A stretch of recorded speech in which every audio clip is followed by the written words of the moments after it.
의존형 성인 아이들 같은 경우는 의존형 성인 아이들은 이제 오게 되면 이제 상담자가 어떤 사람인가, 상담자가 나한테 호의적인가 아닌가 이런 것들에 이제 관심이 많이 있는 사람들이라고 얘기 드렸습니다. 그래서 상담자가 호의적 태도를 보이냐 아니냐에 따라서 이 사람들의 대화의 내용과 주제가 달라진다.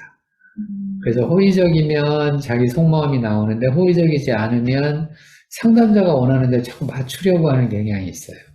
그래서 호소 문제도 상담자가 원하는 대로 맞춰서 말하려고 하는 경향이 있어요. 그런 면에서 이 의존형 성인 아이들 같은 경우는 상담자가 최대한 친절하게, 호의적으로, 따뜻하게 그렇게 하시되 이 내담자들이 좀 더 긴장이 내려가서 자기의 호소 문제를 말할 수 있게 그렇게 도와주는 게 중요하다.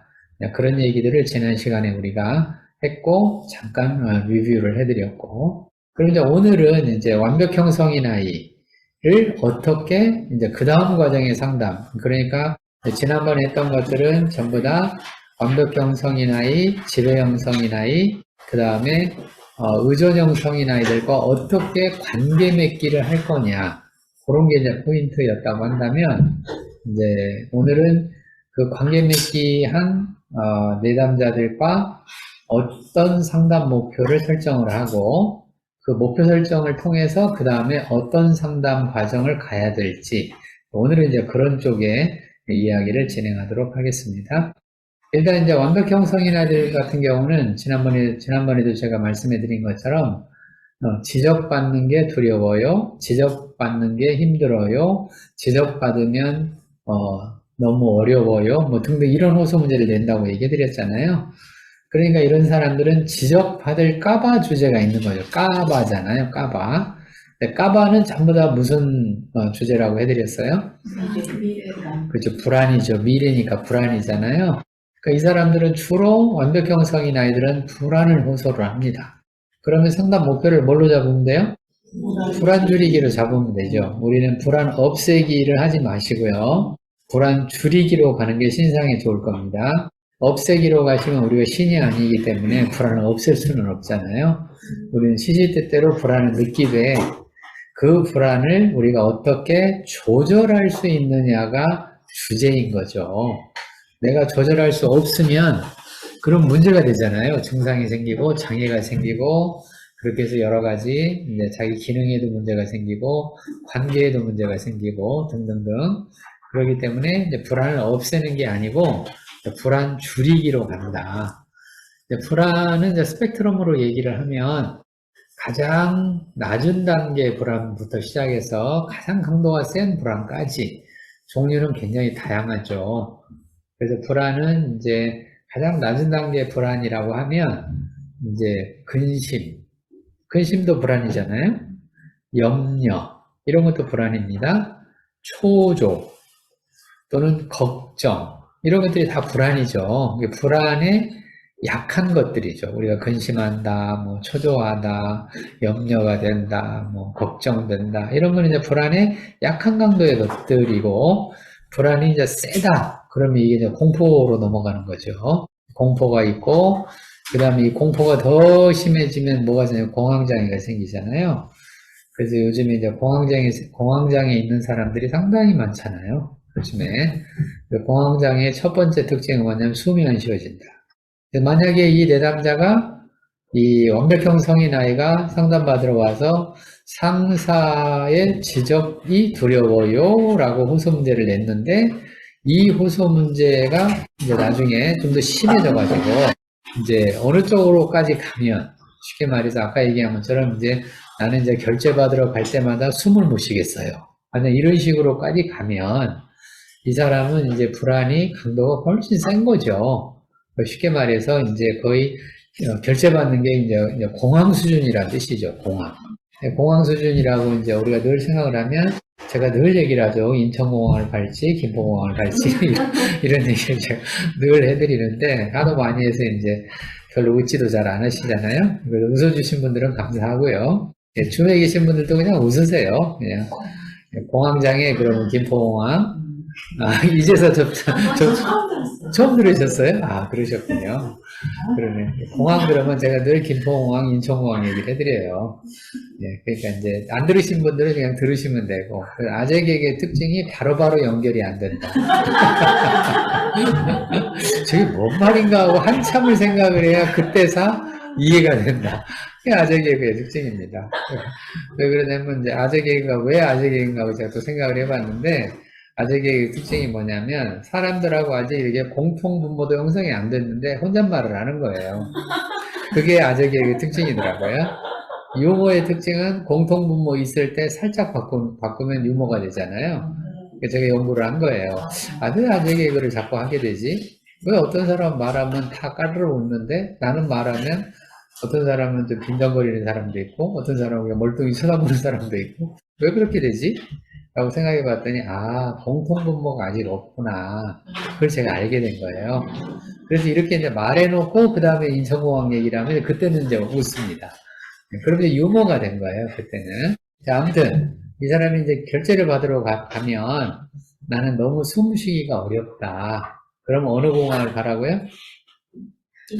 그래서 인천공항 가든지 김포공항 가든지 이런 사람들이 또 비행기를 못 타요. 공항장에 있으면 비행기 못 타잖아요. 비행기 타면 죽을 것 같은 마음이 또 드니까 이런 사람들 비행기도 못 타고 어떤 사람은 엘리베이터도 못 타고 어떤 사람은 또 지하철도 못 타고 어떤 사람은 또 이렇게 높은 곳 올라가면 고소공포증 또 있잖아요. 그래가지고 또 그런 데는 막 끔찍하게 느껴져가지고 못 가고 이런 게 이제 불안이 아주 심해졌을 때 심해져서 강도가 세지면 이런 공황장애 증상들이 생기게 됩니다. 그러니까 이건 다 불안이죠. 불안 크게요. 불안이라고 하는 이 감정은 대표 감정입니다. 대표 감정이고 걱정, 염려, 초조부터 시작을 해서 이런 이제 공황장애에 이르는 공포에 이르기까지 이런 감정들을 다 이제 불안이라고 제가 다 묶은 거예요. 그래서 불안은 언제나 미래 감정이다. 그거는 아시죠? 아직 일어나지 않은 거잖아요. 늘 미래를 생각하면서 생기는 게 이게 불안이니까. 그래서 제가 이제 불안은 늘 뭐라고 얘기하냐면 까바다. 까바. 뭐뭐뭐 할까봐. 까바 감정이다. 그래서 사람들이 뭐 손가락질 할까봐, 그 다음에 사람들이 나를 싫어할까봐, 뭐 실수할까봐, 그 다음에 또 상사가 지적할까봐, 또 내가 말했는데 이상하게 쳐다볼까봐, 아재 개그를 했더니 사람들이 나를 빈정거릴까봐, 뭐 등 다 까봐잖아요. 아직 안 일어난 거잖아요. 그런지 안 그런지 모르잖아요. 모르는 상태에서 다 이게 까바라고 얘기해서 제가 까바 감정이라고 이렇게 또 이야기를 합니다. 가짜 감정에다 제가 써놨죠. 까바 감정이라고. 그래서 목표를 이렇게 뭐 줄이기로 잡는다? 불안 줄이기로 이렇게 잡으면 된다. 근데 여기에서 이제 의존형 성인아이 일 때는 이 의존형 성인아이들에게는 중요한 주제가 하나 등장을 해요. 어떤 주제가 등장하냐면 아까도 상담자에 맞춰서 호소 문제를 내려고 하는 경향이 있다고 제가 말씀드렸잖아요. 그런 것처럼 이 의존형 성인 아이들은 자꾸 상담자의 눈치를 보면서 자기 호소 문제를 바꾸는 경향이 있어요. 그러거나 아니면은 이제 어떤 의존형 내담자들은 자기가 호소 문제를 스스로 말을 하는 게 아니라 막 사건만 얘기해 놓고 어떻게 해요? 뭐 이런 사람들도 있어요. 뭘 도와달라고 하는지를 상담자는 모르는 상태에서 뭐 도와줘야 되는 그런 상황들이 벌어지게 되죠.